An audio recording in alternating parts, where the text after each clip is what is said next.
प्यारे बच्चों, good morning. कैसे हैं आप लोग? आशा करते हैं कि आप लोग अपने घर पर स्वस्थ व सानंद होंगे और साथ ही साथ लॉकडाउन का पालन भी कर रहे होंगे। आप लोग भी लॉकडाउन का पालन करें और अपने घर वालों को भी कड़ाई से इसका पालन करने के लिए कहें।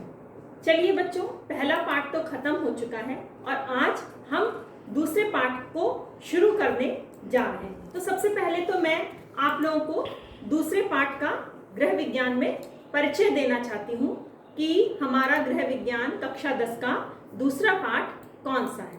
तो गृह विज्ञान के कक्षा 10 के दूसरे पाठ का नाम है आय, व्यय और बचत। आय, व्यय और बचत, और इसका बचत का विनियोग कि बचत को हम कहाँ रख सकते हैं, डाकखाने और बैंकों में, और कौन कौन सी स्कीम्स हैं जिससे हम अपने बचत को सुरक्षित रख सकते हैं और उससे अधिक लाभ भी प्राप्त कर सकते हैं। तो चलिए सबसे पहले हम आय पर चर्चा करते हैं कि आय क्या होती है।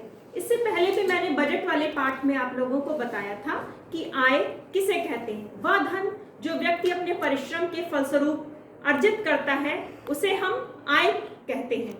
इसे साधारण शब्दों में इनकम भी कहते हैं, और इसे इस तरीके से भी समझ सकते हैं कि वह धन जो हमारे घर आता है वो हमारी क्या है, आय। तो सबसे पहले आय के प्रकार।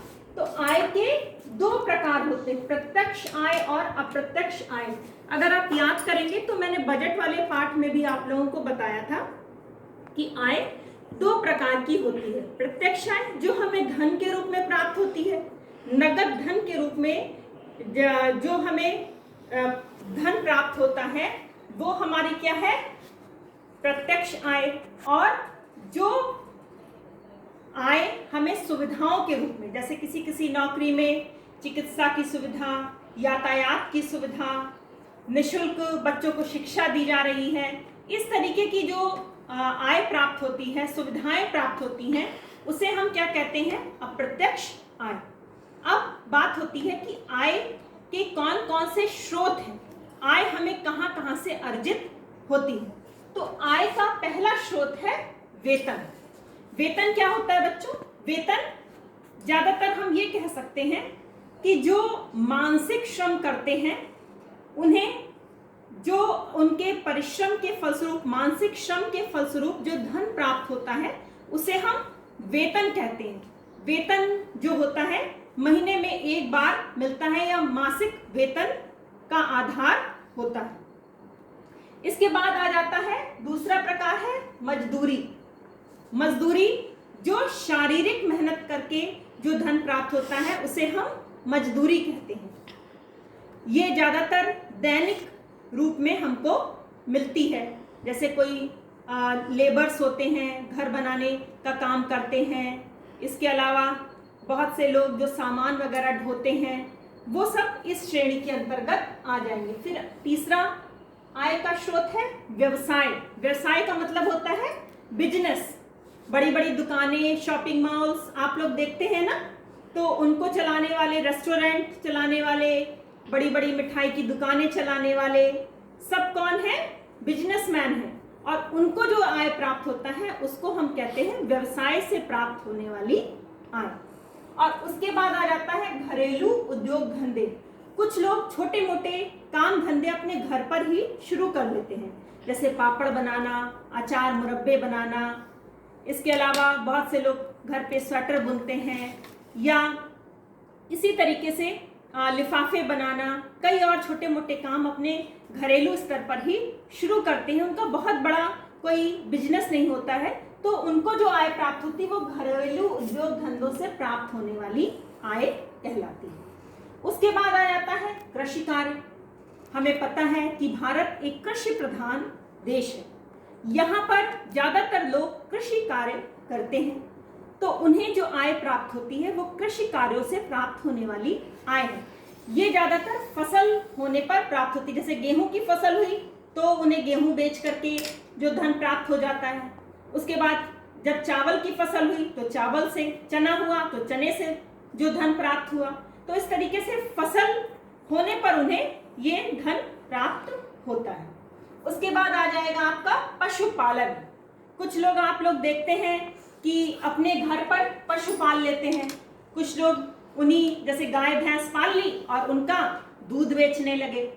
मुर्गी पाल ली तो मुर्गी के अंडे बेच रहे हैं। इसके अलावा मुर्गी को मांस के रूप में भी बेचा जा रहा है।